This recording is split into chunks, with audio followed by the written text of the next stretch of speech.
Hi Bookish fans! I'm not feeling very great today, but I still want to have a chat with you about a book so that hopefully can lift my mood up a bit. So today we'll be doing a full review on The Crimson Moth. I did do like a read along series over on Shorts if you haven't checked it out. That will be more of a daily reaction, but this video will be a full-fledged review talking about the character, the plot lines, a few spoilers ahead, and we'll also talk about a few of my theories. The second book, Rebel Witch, is out, which is what I'm gonna be reading next. But for now, we'll talk about The Crimson Moth. It is gonna be a bit weird to talk about theories when the second book is out, but I feel like it would be fun to revisit once we finish the second book as well to see if any of my prediction come true or not. I'm also gonna try to convince you guys to read this book if you haven't, because again, if you love a romantasy fantasy series that's heavy on romance, that's also a finished duology, so you don't have to wait like a gazillion years actual series to finish, this would be a very good recommendation. So first of all, let's read the blurb so you guys can get an understanding of what this book is about if you haven't read the book. Book 1 in the Crimson Moth duology. The only thing more treacherous than being a witch is falling in love. On the night Rune's life changed forever, blood ran in the streets. Now in the aftermath of a devastating revolution, witches have been diminished from powerful rulers to outcasts, ruthlessly hunted due to their waning magic. And Rune must hide what she is. Spending her days pretending to be nothing more than a vapid young socialite, Rune spends her night as the Crimson Moth, a witch vigilante who rescues her kind from being purged. When a rescue goes wrong, Rune decides to throw the witch hunters off her scent by courting the handsome Gideon Sharp. Except Gideon is a notorious and unforgiving witch hunter loyal to the revolution, and falling for him would be deadly. Enemies to lovers doesn't get more high stakes than a witch and a witch hunter falling in love. So let's get into like the top notes on this book first. And again, there's gonna be some spoilers ahead, but I'll let you know which one you should watch out for. First of all, 2 POVs. So every chapter in the beginning would say who the POV would be for. For example, chapter 5 here, we have Rune as the POV, and this will follow Rune and Gideon. Rune is a witch while Gideon is a witch hunter. So we get to see how everything comes down to from 2 different point of view. I love how the character flows. So it's quite a fast-paced book because there's a lot of happening each time in each chapter. There's a lot of action to it because Rune is a witch trying to save other witches while also trying to outwit this witch hunter who's been trying to capture Crimson Moth all this time, while she's also playing like a socialite. The thing about the timeline is I don't know like what year this falls into, but that's also sometimes what happens in a lot of fantasy because it reads more like the 1800 with all the balls and luncheons and stuff, but she's also wearing pants and leggings, so a bit on the modern side as well. Storyline, like how the hierarchy work and how the aristocracy works, did remind me of a lot of old like 1800 Julia Quinn books, but again with a lot of fantasy aspect. So a little bit of understanding is that for most of her life, Rune lived in the society where witches rule. So there was like 3 witch queens called the Roseblood Sisters. And then once there was a big revolution where Gideon also partook in the revolution, where they killed all the witches, hunted them down, and started a new revolution, because a lot of witches who were in power and a lot of witches who had the ability to magic, they did abuse those powers and they abused humans basically. So that was why the revolution happened, because the humans no longer want to be a slave to the queens and their cruelty. So that is why Gideon, as a blood guard, a witch hunter, they're trying to eradicate as much witches. Something important to note that I'm confused as well is that apparently it's just in the New Republic. There is another continent where witches still can live freely. I hope that will be expanded more in the book because I feel like they would travel to somewhere else because Rune will leave the island getting off point. But the thing that I love about this book is the enemy of lovers. Really, you can truly feel it because Rune knows she's a witch and knows that Gideon is a witch hunter. So you can actually see that she actually hates him. She actually doesn't like him. She's trying to outwit him and trying to trick him and trying to get as much information from him. So it's not one of those like enemies to lover that is just like, oh, I don't like you, but she actually has a reason because he's hunting her down. He's hunting witches like her down. POVs are great because you do get both the action, both as a witch and a witch hunter. And then again, the fast-paced world, the world building is good as well. It's not always like being told. They do a lot of show rather than tell as well, because there is a flow of the conversation where we get to know more of the world and how it works and how the magic system works. I also love that we do get a lot of different characters. Is it like everyone is the main focus? No, the main focus still lies on Gideon and Rune. Gideon partner like Lila Creed, his hunting partner, and then his informant Harrow. And then there's Alexander Sharp, which is Gideon's little brother that is also in love with Rune. So we do get like a bigger world aspect. I also love that this book is not that thick, but it packs a punch.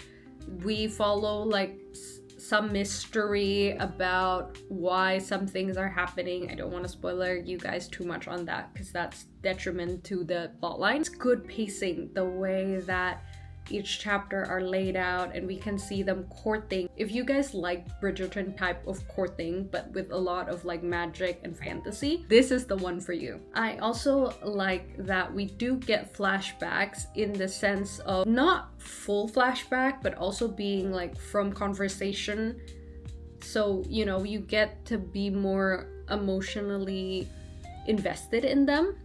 And then what I don't like, it's a 2% POV, right? So sometimes we already know what happens from one point of view, but we have to relive it from the other person point of view. So it doesn't really shocks us, or it doesn't give us any moment of surprise. We already know Rune is the Crimson Moth in the beginning, so there wasn't any big reveal there. There are moments where I want to scream because Gideon is like starting to believe that Rune is not the Crimson Moth, and he's like saying like, oh, this proved that she's not the Crimson Moth, but we already know Rune is the Crimson Moth. So in that sense, we cannot follow Gideon's intrigue in how he sees the situation because we already know who the Crimson Moth is. I feel like I have never been the kind of person who love triangles because I feel like a lot of the time it's unnecessary. And the fact that this is a love story between brothers as well is something that I hate.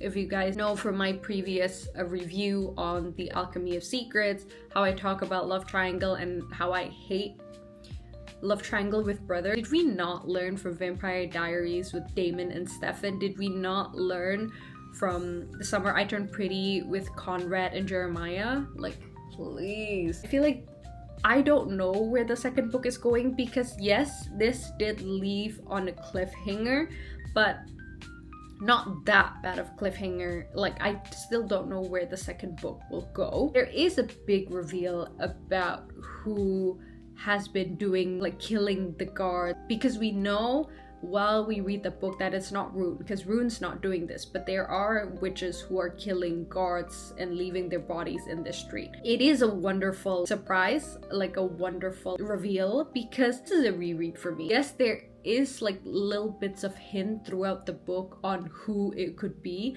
but also if you don't pay that much attention to it, you won't actually be able to guess it, which I feel like is a good mystery. Because this is a reread, I don't remember much of it, but I did remember like I suspected 2 people and one of them being correct. So in that front, if this is your first time reading this book, you're in for a surprise, and the surprise is so good. Like the reveal in the end is like, you're gonna be like, what? Why didn't I realize that? Why didn't I think of that? So it's quite a good reveal. Okay, now let's jump into the theories.